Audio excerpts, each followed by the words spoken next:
साथियों, आज भारतीय संविधान के उन महत्वपूर्ण अनुच्छेदों को देखेंगे जो कि बार बार परीक्षाओं में रिपीट हो रहा है। टोटल 55 क्वेश्चंस रहेंगे इस वीडियो में, जो कि साथियों बहुत ही इंपॉर्टेंट है। ये नंबर मायने नहीं रखते हैं कि कितने क्वेश्चंस हैं।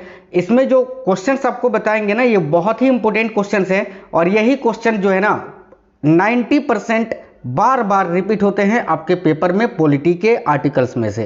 तो ये क्लास आज आपको कंप्लीट देख लेना है। आपको बता दें, आज का जो सेशन है आपका, वो आपके सभी एग्जाम्स के लिए इंपॉर्टेंट है, चाहे वो रेलवे का कोई भी एग्जाम हो या फिर एसएससी का कोई भी एग्जाम हो। ठीक है, सभी एग्जाम्स में ये क्वेश्चंस आपके पूछे जाते हैं और पूछे जाएंगे भी। चलिए तो शुरू करते हैं। नमस्कार दोस्तों, मेरा नाम है सुभाष राज और स्वागत है आप सभी साथियों का स्मार्ट स्टडी 2.0 यूट्यूब चैनल पर। देखिए, पहला क्वेश्चन है, वर्तमान समय में भारतीय संविधान में गणना की दृष्टि से कुल कितने अनुच्छेद और अनुसूचियां हैं। तो गणना की दृष्टि से आपको बताना है तो वर्तमान में आर्टिकल जो है वो 470 हैं और जो अनुसूचियां हैं वो है 12। देखिए, यहाँ पर एक क्वेश्चन आपसे पूछ सकता है कि मूल संविधान में कितनी अनुसूचियां थी और कितने अनुच्छेद थे। तो इसका करेक्ट होगा 395 मूल अनुच्छेद हैं और कितनी अनुसूचियां थी तो 8। लेकिन वर्तमान में अनुसूचियों की संख्या 12 है और मूल संविधान में जो आर्टिकल्स हैं वो 395 हैं, लेकिन गणना की दृष्टि से 470 है। अगला क्वेश्चन है, संविधान के किस अनुच्छेद में यह अंकित है कि इंडिया अर्थात भारत राज्यों का एक संघ होगा। तो भाई ये जो है आर्टिकल 1 में वर्णित है, अनुच्छेद 1 में। करेक्ट आंसर होगा ऑप्शन नंबर ए, आर्टिकल 1। अगला, भारतीय संविधान के किन अनुच्छेदों में नागरिकता संबंधी प्रावधान किया गया है। तो भारतीय संविधान का कौन सा अनुच्छेद है जिसमें नागरिकता के संबंध में जानकारी या प्रावधान किया गया है। तो करेक्ट आएगा अनुच्छेद 5 से लेकर 11 में, जो कि भारतीय संविधान के भाग 2 के अंतर्गत आता है। अनुच्छेद 12 से 35 जो है इसमें मौलिक अधिकार को बताया गया है। अनुच्छेद 36 से लेकर 51 जो है इसमें डीपीएसपी यानी राज्य के नीति निर्देशक तत्वों को बताया गया है। भारत के संविधान के निम्नलिखित में से कौन सा अनुच्छेद समानता के अधिकार से संबंधित है। तो समानता का अधिकार कुल 5 अनुच्छेदों में दिया गया है। अनुच्छेद 14, अनुच्छेद 15, अनुच्छेद 16, अनुच्छेद 17 और अनुच्छेद 18 याद रखना। करेक्ट आएगा ऑप्शन नंबर ए, 14 से 18। ठीक है, चलिए देखिए, भारत के संविधान का कौन सा अनुच्छेद है जो कानूनों के समान संरक्षण और कानून के समक्ष समानता प्रदान करता है। वेरी वेरी इंपॉर्टेंट क्वेश्चन है। देखिए, करेक्ट आंसर होगा आर्टिकल 14 यानी अनुच्छेद 14। ऑप्शन नंबर सी इस क्वेश्चन का करेक्ट आंसर होगा। क्लास बिल्कुल क्विक रिवीजन आपको करवा रहे हैं, बिल्कुल फास्ट, बहुत ही कम समय में आप सारे क्वेश्चन आंसर देख लोगे और साथियों वही पढ़ोगे जो मैं 1 घंटा बकवास करने के बाद आपको पढ़ाता, वही आप बहुत ही कम समय में पढ़ लोगे। ठीक है, क्योंकि आपको जो है ना समय का भी ध्यान रखना होता है और कम समय में आपको ज़्यादा क्वेश्चंस पढ़ने होते हैं, जिससे आपका क्विक रिवीजन हो सके और बचे हुए समय में आप बाकी के सब्जेक्टों का रिवीजन कर पाओ। नेक्स्ट है, भारतीय संविधान का कौन सा अनुच्छेद है जो विभिन्न आधारों पर किसी भी भारतीय नागरिक के साथ भेदभाव से संबंधित है। तो भाई भारतीय संविधान का कौन सा अनुच्छेद विभिन्न आधारों पर किसी भी भारतीय नागरिक के साथ भेदभाव से संबंधित है रखता है। करेक्ट आएगा अनुच्छेद 15। अनुच्छेद 15 जो है इसमें बताया गया है कि धर्म, नस्ल, जाति, लिंग या जन्म के आधार पर किसी भी व्यक्ति के साथ भेदभाव नहीं किया जा सकता। ठीक है, याद रखना। आगे देखिए, नेक्स्ट क्वेश्चन है, भारत के संविधान का निम्न में से कौन सा अनुच्छेद है जो अपृष्टता उन्मूलन करता है तथा किसी भी रूप से इसके आचरण का निषेध करता है। अपृष्टता यानी छुआछूत का अंत, ये आर्टिकल 17 में किया गया है। आर्टिकल 18 जो है ना, इसी के अंतर्गत उपाधियों का अंत किया गया है आर्टिकल 18 का 1 में, और अनुच्छेद 18 के अंतर्गत ही साथियों भारत रत्न, पद्म विभूषण, ये सभी पुरस्कार भी दिए जाते हैं, याद रखना। अगला क्वेश्चन है, भारतीय संविधान के किस अनुच्छेद के अंतर्गत भाषण एवं अभिव्यक्ति की स्वतंत्रता के अधिकार की गारंटी दी गई है। तो देखिए, करेक्ट होगा अनुच्छेद 19 में। साथियों आपको बता दें, आर्टिकल 19 में कुल 6 प्रकार की स्वतंत्रताएं दी गई हैं जो केवल भारतीय नागरिक को ही मिले हैं। ठीक है, जिसमें आर्टिकल 19 का 1 का ए में प्रेस की स्वतंत्रता दी गई है। इसी प्रकार से कुल 6 प्रकार की स्वतंत्रताएं दी गई है। भारत के संविधान का निम्नलिखित में से कौन सा अनुच्छेद है जो दोहरे खतरे से किसी भी व्यक्ति की रक्षा करता है। तो दोहरे खतरे से किसी भी व्यक्ति की रक्षा करता है, इसका प्रावधान अनुच्छेद 20 में किया गया है। इसके अलावा आर्टिकल 20 में अपराधों के लिए दोष सिद्धि के संबंध में सुरक्षा का प्रावधान किया गया है। इसके अलावा आर्टिकल 20 में यह भी बताया गया है कि एक ही व्यक्ति को एक ही दोष के लिए, मतलब कि एक गुनाह जो करता है एक व्यक्ति, उसी गुनाह के लिए एक बार से अधिक यानी दोबारा एक ही गुनाह के लिए दंड नहीं दिया जा सकता, याद रखना।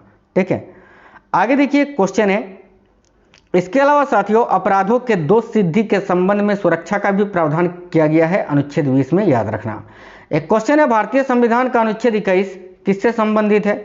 तो आर्टिकल 21 जो है ये जीवन का अधिकार से संबंधित है, जिसको हम जीने की स्वतंत्रता भी बोलते हैं, और जीवन की रक्षा और व्यक्तित्व स्वतंत्रता की गारंटी का भी उल्लेख अनुच्छेद 21 में किया गया है, याद रखना। ठीक है, नेक्स्ट है, भारतीय संविधान का कौन सा अनुच्छेद है जो 6 से 14 वर्ष के आयु वर्ग के सभी बच्चों के लिए निःशुल्क एवं अनिवार्य शिक्षा के अधिकार से संबंधित है? करेक्ट आएगा अनुच्छेद 21 का है। इसको 86वें संविधान संशोधन 2002 के द्वारा जोड़ा गया था साथियों, याद रखना। आगे देखिए अगला क्वेश्चन है, संविधान का निम्नलिखित में से कौन सा अनुच्छेद किसी भी व्यक्ति को अपनी पसंद के वकील से परामर्श लेने का अधिकार देता है? बहुत इंपॉर्टेंट क्वेश्चन है, संविधान का निम्नलिखित में से कौन सा अनुच्छेद है जो किसी व्यक्ति को अपनी पसंद के वकील से परामर्श लेने का अधिकार देता है? याद रखना अनुच्छेद 22 आर्टिकल 22। देखिए कुछ मामलों में साथियों, इसके अलावा अनुच्छेद 22 जो है ना, ये कुछ मामलों में बंदीकरण और कैद के संरक्षण से भी संबंधित है, याद रखना। भारतीय संविधान के किस अनुच्छेद में मानवों की तस्करी और जबरन श्रम पर रोक है? तो भाई राइट होगा अनुच्छेद 23 में साथियों, याद रखना। आगे देखिए अगला क्वेश्चन है, भारत के संविधान का कौन सा अनुच्छेद किसी भी 14 वर्ष से कम उम्र के बच्चों को कारखानों, खदानों आदि में नियोजित करने से रोकता है? तो करेक्ट आएगा अनुच्छेद 24 के तहत, ऑप्शन नंबर ए। भारत के संविधान के निम्नलिखित में से कौन सा अनुच्छेद है जो धर्म की स्वतंत्रता का अधिकार प्रदान करता है? तो देखिए राइट होगा अनुच्छेद 25 से 28 में। ठीक है, ऑप्शन नंबर डी करेक्ट आएगा। भारतीय संविधान के किस अनुच्छेद में अल्पसंख्यकों के हितों के संरक्षण की व्यवस्था की गई है? राइट होगा साथियों अनुच्छेद 29 में, आर्टिकल 29 में। अगला है, सभी अल्पसंख्यकों को चाहे वे धर्म या भाषा पर आधारित हो अपनी पसंद के शिक्षण संस्थानों की स्थापना और प्रशासन करने का अधिकार होगा।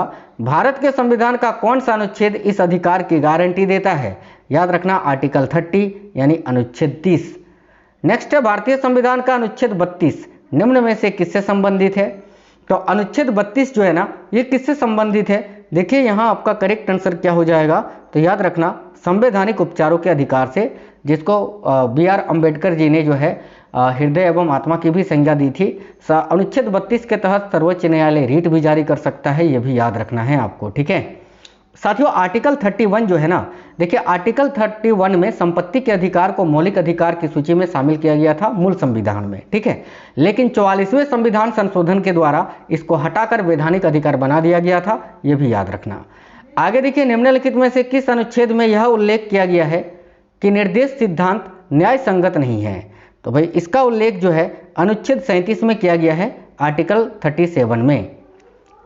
भारत के संविधान का कौन सा अनुच्छेद राज्य के लोगों के कल्याण को बढ़ावा देने के लिए एक सामाजिक व्यवस्था सुरक्षित करने का निर्देश देता है? तो देखिए करेक्ट होगा अनुच्छेद 38 में, आर्टिकल 38, जो कि DPSP के अंतर्गत आता है। भारतीय संविधान का निम्नलिखित में से कौन सा अनुच्छेद राज्य को नागरिकों के आजीविका के पर्याप्त साधनों का अधिकार सुनिश्चित करने का निर्देश देता है? याद रखना अनुच्छेद 39, आर्टिकल 39। निम्न में से कौन सा अनुच्छेद है जो सभी नागरिकों के लिए समान न्याय एवं निःशुल्क कानूनी सहायता को बढ़ावा देता है? तो देखिए राइट होगा आर्टिकल 39 का ए, ऑप्शन नंबर ए। भारतीय संविधान का कौन सा अनुच्छेद राज्य सरकारों को ग्राम पंचायत के गठन का निर्देश देता है? तो साथियों देखिए राइट होगा आर्टिकल 40 यानी अनुच्छेद 40। आगे देखिए, भारत के संविधान का कौन सा अनुच्छेद समान नागरिक संहिता को परिभाषित करता है? तो भाई राइट होगा साथियों आर्टिकल 44 अनुच्छेद 44। भारत के संविधान का निम्नलिखित में से कौन सा अनुच्छेद कृषि और पशुपालन के संगठन से संबंधित है? तो राइट होगा आर्टिकल 48 अनुच्छेद 48, याद रखना। भारतीय संविधान के किस अनुच्छेद के अंतर्गत राज्य राज्य राष्ट्रीय महत्व तथा ऐतिहासिक हित के प्रत्येक स्मारक स्थान तथा वस्तु की रक्षा करने के लिए प्रतिबद्ध है। तो भाई देखिएगा साथियों, राइट होगा आर्टिकल 49 अनुच्छेद 49। संविधान का कौन सा अनुच्छेद है जो न्यायपालिका को कार्यपालिका से अलग करता है? बहुत इंपॉर्टेंट क्वेश्चन है, याद रखना, अनुच्छेद 50। भारतीय संविधान का कौन सा अनुच्छेद है जो अंतर्राष्ट्रीय शांति और सुरक्षा को प्रोत्साहन देखिए अंतर्राष्ट्रीय शांति और सुरक्षा के प्रोत्साहन को लेकर राज्य नीति निर्देशक सिद्धांतों को बताता है? राइट होगा आर्टिकल 51। आगे देखिए, भारतीय संविधान का कौन सा अनुच्छेद है जो मौलिक कर्तव्यों के बारे में बताता है? राइट होगा आर्टिकल 51 का ए। इसको 42वें संविधान संशोधन 1976 में भारतीय संविधान में जोड़ा गया था, याद रखना। भारत के संविधान के किस अनुच्छेद में कहा गया है कि भारत का एक राष्ट्रपति होगा? राइट है साथियों, अनुच्छेद 52 में, आर्टिकल 52 में। देखिए नेक्स्ट है, भारत के संविधान का निम्नलिखित में से कौन सा अनुच्छेद राष्ट्रपति के चुनाव की प्रणाली से संबंधित है? तो भाई करेक्ट आंसर यहाँ आपका क्या होगा साथियों? याद रखना, आर्टिकल 55 यानी अनुच्छेद 55। भारतीय संविधान का कौन सा अनुच्छेद राष्ट्रपति के पद के लिए पुनः निर्वाचन की योग्यताएं निर्धारित करता है? देखिए राइट है आर्टिकल 57 यानी अनुच्छेद 57। साथियों वीडियो को लाइक आप लोग जरूर करते चलिएगा और हाँ, वीडियो के नीचे कमेंट बॉक्स में कमेंट करके बताना ये क्वेश्चंस कैसे हैं। देखिए, भारत के संविधान के निम्नलिखित में से कौन सा अनुच्छेद राष्ट्रपति द्वारा शपथ या प्रतिज्ञान से संबंधित है?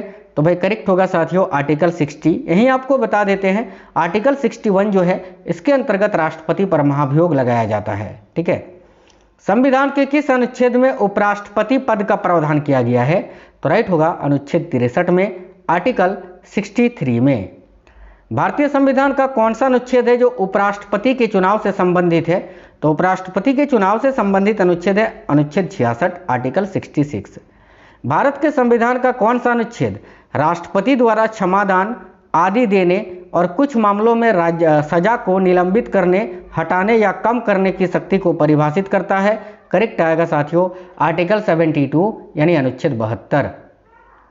भारतीय संविधान के किस अनुच्छेद के अंतर्गत एक मंत्रिमंडल का होना अनिवार्य है जिसका मुखिया प्रधानमंत्री होगा? तो देखिए राइट आंसर होगा साथियों अनुच्छेद 74 का खंड 1। आगे देखिएगा नेक्स्ट है, संविधान के किस अनुच्छेद के अंतर्गत मंत्रीगण सामूहिक रूप से लोकसभा के प्रति उत्तरदायी होते हैं? तो भाई यहाँ आपका करेक्ट आंसर क्या होगा साथियों? तो याद रखिएगा राइट आंसर होगा अनुच्छेद 75, आर्टिकल 75 के खंड 3 में यह बात कही गई है। अगला है, भारत के संविधान के अनुच्छेद 76 के तहत निम्नलिखित में से कौन सा पद एक संवैधानिक पद है? तो आर्टिकल 76 के तहत भारत के महान्यायवादी की नियुक्ति की जाती है। ऑप्शन नंबर डी करेक्ट होगा भारत के महान्यायवादी के लिए। भारतीय संविधान के अनुच्छेद 80 के अनुसार राज्यसभा में अधिकतम कितने सदस्य हो सकते हैं? तो भाई करेक्ट होगा अनुच्छेद 250। देखिए 79 जो है ना ये संसद के बारे में बताता है, अनुच्छेद 80 राज्यसभा के बारे में और अनुच्छेद 81 लोकसभा के बारे में। ठीक है, आगे देखिएगा नेक्स्ट क्वेश्चन हम देख लेते हैं भाई। अगला है, भारत के संविधान का कौन सा अनुच्छेद है जो संसद के सत्रों से संबंधित है? देखिए संसद के सत्रों से संबंधित अनुच्छेद है अनुच्छेद 85, आर्टिकल 85।